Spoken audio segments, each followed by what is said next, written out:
Welcome to the Skills Development Team at the University of Wolverhampton's Guide to Presentations. The aims of this guide are to give you some hints and tips on how to plan, prepare and deliver your presentation. Things to think about.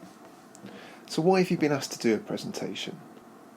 Well, your lecturer will be wanting you to demonstrate independent research, to demonstrate that you're able to work in a small team, to develop your verbal communication skills, and obviously usual academic assignment skills such as preparation, background reading and research.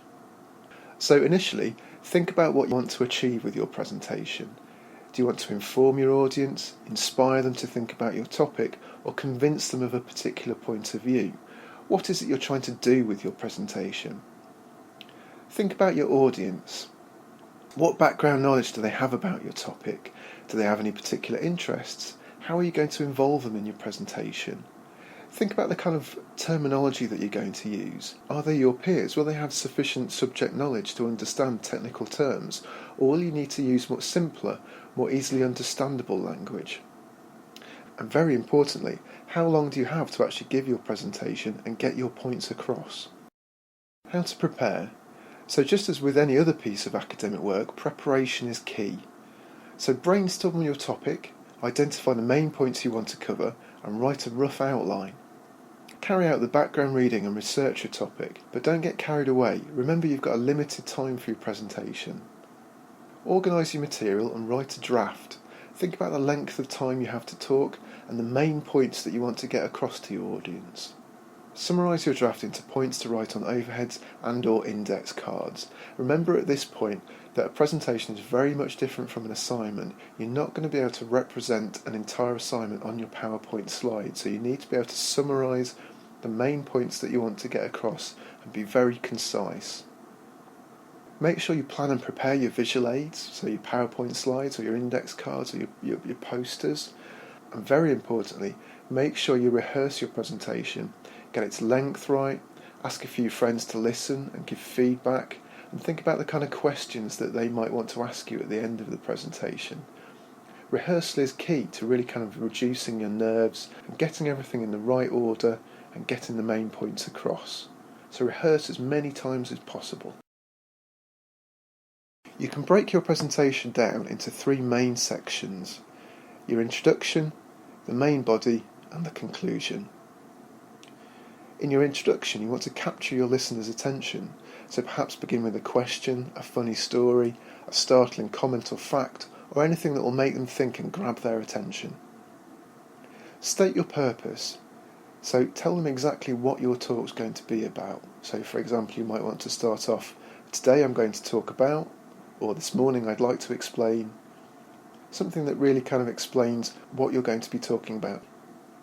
Present an outline of a talk, so make sure you signpost to the listeners what it is you're going to be talking about, the main points that you're going to be making and in what order. The main body of your presentation. So make sure you present your main points one by one in a logical order. Pause at the end of each point. This will give people enough time to take notes and really digest what you're saying.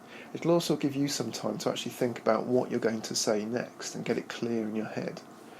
Make it absolutely clear when you move to the next point. So for example, you might want to say, my next point is, or right, now that I've covered that, I'd like to explain, and so on. To make it very clear that when you're moving from one point to the next. Your conclusion. So restate the purpose of your talk and say that you've achieved your aim. So at this point you're really kind of summarising and telling the listeners what you've already told them, really kind of summing everything up. So summarise the main points, so perhaps using phrases like, so in conclusion, and make sure to thank the audience and actually invite questions. So this is where your kind of background reading and background research will have come in, giving you the confidence to sort of invite and answer any potential questions.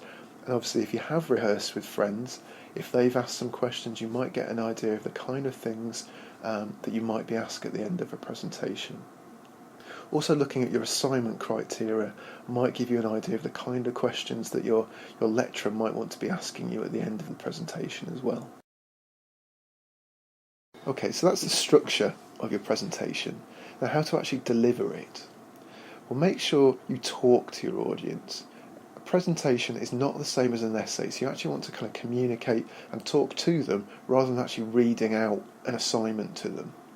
If you read out your presentation as if it were an essay, your audience will very quickly lose concentration and get confused and not understand the main points that you're trying to make. So use your notes, cue cards or overheads as prompts and speak to the audience.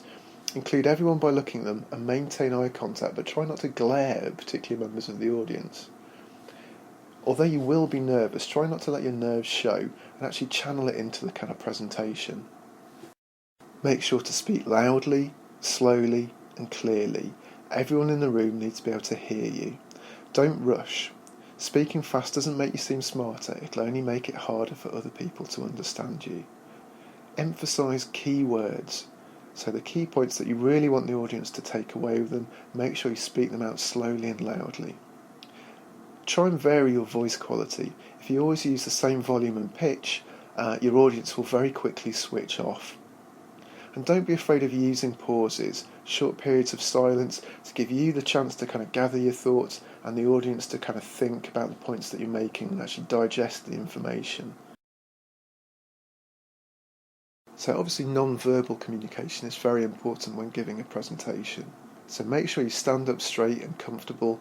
Make sure you hold your head up, make eye contact with your audience. Don't just address your lecturer or don't stare at a point on the carpet or the wall. If you don't actually include the audience within your presentation, they won't listen to you. So try and use your hands, facial expressions to really kind of emphasise the points that you're making. It'll really kind of make things more interesting for the audience, include them in the actual kind of talk and draw them into the information and points that you're actually trying to impart to them. Try not to turn your back on the audience, don't stare at the PowerPoint presentation, don't try and hide behind the lectern or a data projector. Make sure you can maintain eye contact with the audience and talk to them. So there are a number of visual aids that you can use to help you with your presentation. Obviously OHP, data projector, handouts, posters, demos, whiteboards. But remember, don't get too carried away spending time on these. It's really the content and information that you're trying to communicate with your audience that's the important thing here. You want your presentation slides and handouts to look good, but no matter how spectacular they look, if the information's not there, then they're going to fall flat. So it's really the information that you're trying to impart to your audience that's the important thing. So obviously PowerPoint is the most commonly used presentation software, but there are other alternatives like Prezi, but these points would apply to any software that you use. It can look very professional, but do make sure you've got a backup in case the technology fails. As we said earlier, don't spend all your preparation time on the graphics, no matter how many fancy transitions or animations you've got. If you haven't got the background information, the real content to your talk or presentation, then no amount of fancy graphics will save it. Another thing to remember is consistency. So if your slides have a particular transition, then make sure each slide uses the same transition. Don't overcrowd the presentation with fancy animations, fancy graphics that will distract a viewer from your actual main points, distract them from what you're saying and the information that you're presenting on your slides. So here we have a poorly designed slide. There's far too much information on there. It would distract any potential viewers. They'd be trying to read what that said rather than listening to what you're actually saying. Again, you have to think about where you're going to be holding your presentation. If it's in a lecture theatre, your audience may need to see the slides from quite a distance, so you may want to think about the size of font you're using. If your slide has subheadings and headings, you want to make sure you use a consistent font and size throughout the presentation to make sure that an audience member knows exactly what they're signifying. So consistency with your slide design is very important. Don't overwhelm the listener with information on the slides. They're really there to be a kind of prompt for you to talk to the audience using your background knowledge, using your background research. So they're not there to kind of distract the audience from what you're saying. Okay, so I hope you found this brief introduction to presentations useful. You can find out more about the skills team on www.wlv.ac.uk/skills, or you can follow us on Facebook or Twitter, or watch our series of online tutorials on YouTube. Thanks for listening.